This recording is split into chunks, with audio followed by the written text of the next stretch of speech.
শুভ সকাল। স্বাগত জানাই তোমাদের নতুন আরও একটি ভিডিওতে।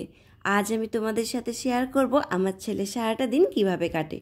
বিশেষ করে যার মধ্যে আমি আলোচনা করেছি আমার 1.5 বছরের ছেলে সারাদিনে কতবার খাওয়া দাওয়া করে এবং কী কী খাবার খায়। অবশ্যই সেই খাবারগুলির রেসিপি আমি তোমাদের সাথে শেয়ার করব। তার সাথে রায়ান নতুন অনেক অ্যাক্টিভিটি শিখে গেছে, প্রচুর কথা বলতে শিখেছে, সেগুলো তো দেখাবই। তার সাথে সারা ভিডিও জুড়ে রায়ানের ছোট্টখাটো দুষ্টুমি অবশ্যই থাকবে। প্রতিদিনই রায়ান ঘুম থেকে ওঠে 6টা থেকে 8টার মধ্যে।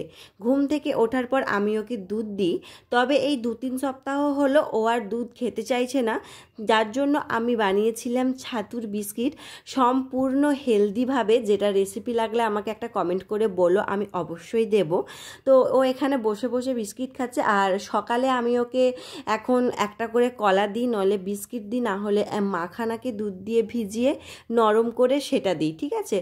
তো ঘুরিয়ে ফিরিয়ে ওকে সকালের দিকে দেয়া হয়, যেহেতু দুধ খেতে চায় না, তো এরকমভাবে ওকে সকালের খাবারটা দেয়া হয়। হাম, হ্যাঁ বলো না, হাম।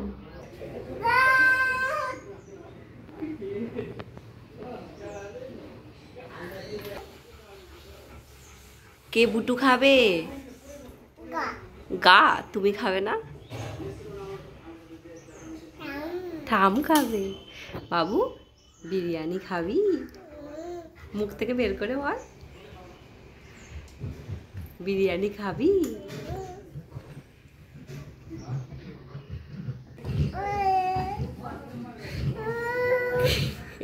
সকালে বিস্কিট খাওয়ার পর রায়ান এখানে খেলা করছে, আর এভাবে খেলা করতে করতেই প্রায় 9টা সাড়ে 9টা মতো বেজে যায়।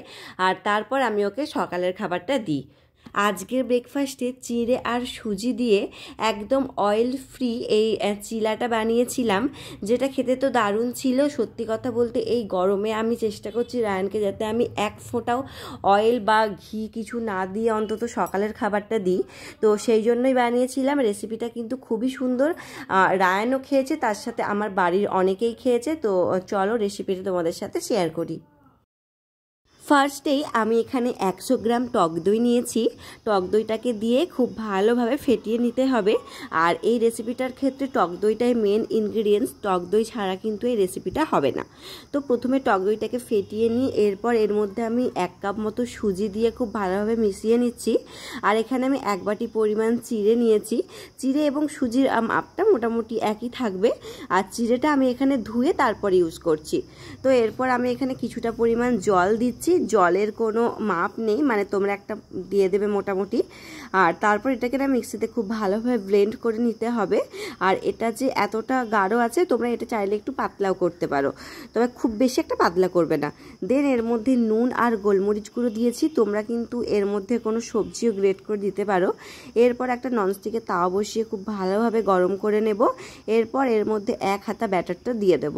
হালকা করে একটু স্প্রেড করে দিচ্ছি, তবে এটা খুব একটা পাতলা করবে না, একটু মোটা মতো রাখবে। তবে পাতলা করলেও সমস্যা নেই, এটা কড়াতে লেগে যায় না। আর এটা তোমরা ননস্টিকের কড়াইতেই করবে, ওকে। যখন দেখবে ওপরের অংশটা পুরো শুকিয়ে গেছে আর একটু ফুটো ফুটো মতো হয়ে এসেছে, তখন তুমি অপর দিকটা উল্টে দেবে। আর এটা না, যেহেতু টক দই দেওয়া আছে, একটুও কড়াতে লেগে যায় না, খুব সুন্দরভাবে এটা হয়ে যায়। আর এই গরমে না এই রেসিপিটা শুধু বাচ্চারা না, বড়রাও খেতে পারে। আর এটা কোনো চাটনির সাথে তোমরা ট্রাই করতে পারো। এটা খুবই হেলদি একটা খাবার, তোমরা ছোট বড় সবাই খেতে পারো, কোনো সমস্যা নেই। আর হনুমান কেমন করে ডাকে? আর মেয়াও কেমন করে ডাকে? মেয়াও কেমন করে ডাকে? টাটা কর দাও, আমার দিকে দেখে বলো টাটা। টাটা কর দাও। বাবাকে বাবাকে ডাকো।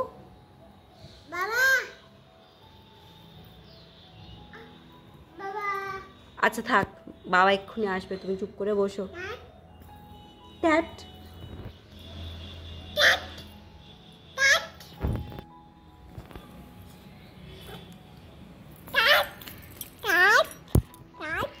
সকালে খাওয়া দাওয়ার পর কিছু কিছু দিন রায়ান ঘুমোয়, আবার কিছু কিছু দিন ঘুমোয় না, খেলা করে। তবে এই টাইমটা তো একেবারেই উঠোনে নামা যায় না, কারণ এখন প্রচুর গরম পড়েছে। তবে আমি যেদিন ভিডিওটা করছিলাম সেদিন ওয়েদার একটু ঠান্ডা ছিল, মানে একটু মেঘলা ওয়েদার ছিল, তো তার জন্য রায়ান এখানে খেলা করছিল।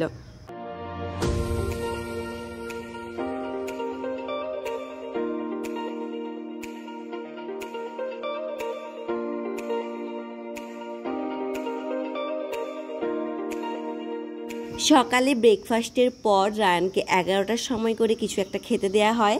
যেমন আজকে ওকে দিয়েছিলাম টক দই। এই গরমে কিন্তু টক দইটা বাচ্চাদেরকে একটু বেশি বেশি দেওয়া ভালো। আর অন্যান্য দিনও অন্যরকম কিছুও দিই, যেমন শসা দিই, না হলে টমেটো কেটে দিই, না হলে আমরা যখন মুড়ি খাই সেটা একটু দিই, আর তা না হলে মৌসুমী লেবু রস, মোটামুটি এগুলোই ওকে দিয়ে থাকি। আর এখানে আমি ওকে টক দইটা এখন খাইয়ে দিচ্ছি। সারা দিনের মধ্যে রায়ানের জন্য সব থেকে বেস্ট টাইম হচ্ছে এই টাইমটা, কারণ এই টাইমে ও জল ঘাঁটতে পায়। ও তো জল ঘাঁটতে ভীষণ ভালোবাসে, যখনই যেখানে জল পায় মোটামুটি ঘাঁটতে থাকে। আর এখানে এই যে ও স্নান করছিল, আর ও মোটামুটি ওই 11টা থেকে 11:30টার মধ্যে প্রতিদিন স্নান করে নেয়। সকালে যেহেতু ঘুমোয়নি, তাই দুপুরে স্নান করার পর রায়ান একটু ঘুমিয়ে পড়েছিল। আর এখানে আজকে ওর লাঞ্চে ছিল ভাত, তার সাথে সাদা ঝোল আর মাছ সেদ্ধ। আর এই সাদা ঝোলটা আমি এখন গরমে রায়ানকে প্রায় সময়ই করে দিচ্ছি। তো চলো রেসিপিটাকে তোমাদের সাথে শেয়ার করি।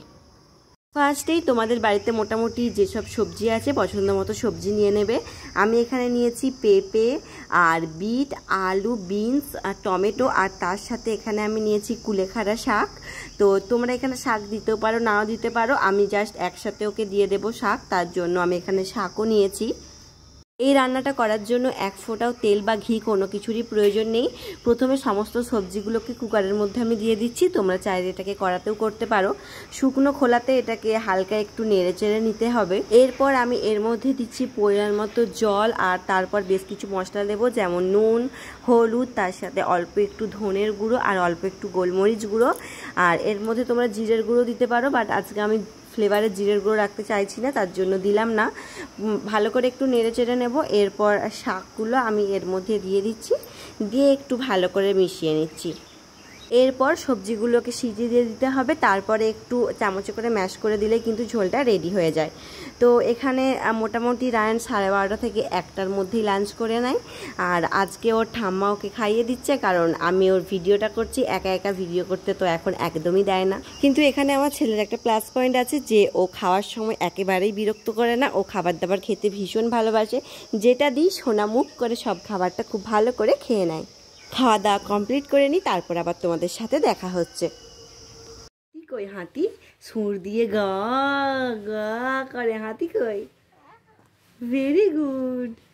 আর হ্যাঁ ওটা, আর বাঘ কই? বাঘ রোমিও কাকার মতো গা দেয়। বাঘ কই? বাঘ, বাঘটা দেখাও আগে, দেখাও তবে তো হাসবে। দেখাও বাঘটা, দেখাও। গা দেখছো তো? আমায় দাও, আমি দেখাচ্ছি। কমলা লেবু কই? হ্যাঁ আতা আছে তো, তুমি কমলা লেবুটাকে দেখাও। ওখানে কি আছে? কি আছে ওখানে? রায়ান এখন যখন তখনই বই নিয়ে বসে পড়ে, আর সব সময় বলতে থাকে বইয়ের দাদা দেখবো, কারণ ঠয়ে ঠাকুর দাদার যে ছবি আছে তো ওটাকে ওর দাদা বলে। তো সবসময় আমাকে আঙুল দিয়ে দেখাতে থাকে যে দাদা দেখবো, দাদা দেখবো। আর ওর বই নিয়ে বসার কোনো সময় নেই। ওর যখন ইচ্ছা হয় ও মোটামুটি তখনই বই নিয়ে বসে পড়ে। আর ও বইয়ের ছবি দেখতে খুব ভালোবাসে, খুব ইন্টারেস্টের সাথে সব ছবি দেখে, এবং আমি যেগুলো বলি সেগুলো খুব ভালোভাবে মনেও রাখতে পারে। আর তাই ও এখানে পড়ছিল। তবে আমি খুবই দুঃখিত, কারণ ও যেই টাইমে পড়েছিল তো সেই টাইমের ভিডিও ফুটেজ আমি নিতে পারিনি। এটা অন্য একদিনের ভিডিও, তো যেহেতু বিষয়টা সিমিলার, তো সেই কারণে আমি আগের দিনের ফুটেজটা এখানে ইউজ করেছি।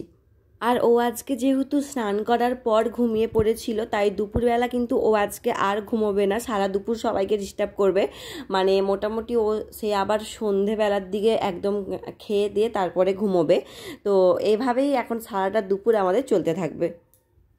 আজকে বিকেলবেলা রায়ান খেয়েছিল তরমুজ, আর তরমুজ খেতে রায়ান ভীষণ ভালোবাসে। আর তরমুজটা তো এখন মোটামুটি অ্যাভেলেবেল পাওয়া যায়, তো সেই কারণে বেশিরভাগ দিন এখন রায়ান তরমুজও খায়, না হলে দুধ খায়, আরও বিভিন্ন রকম জিনিস খেয়ে থাকে। তো এরপর রায়ানের শুরু হয় খেলার সময়। সারাটা বিকেল উঠোনে ছুটাছুটি করতে থাকে আর খেলতে থাকে। কাক কই? হ্যাঁ ফোনের কভারে কাক আছে, ঠিক কথা। আমার ফোনের কভারে একটা পাখির ফটো আছে, তো ওটাকেই দেখে ও কাক বলে, মানে সব পাখি ওর কাছে এখন কাক।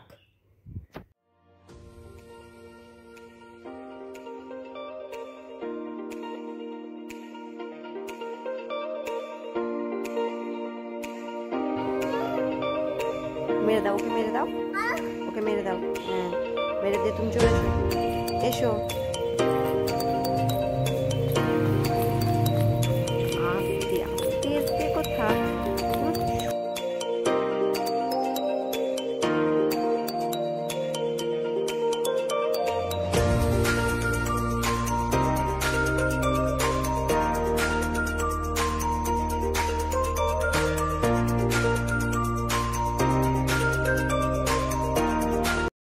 এভাবেই খেলতে খেলতে সারাটা বিকেল কেটে যায়। আর আজকের ডিনারে রায়ান খেয়েছে সাবুর পায়েস, যেটা রেসিপি আমার চ্যানেলে অলরেডি আছে।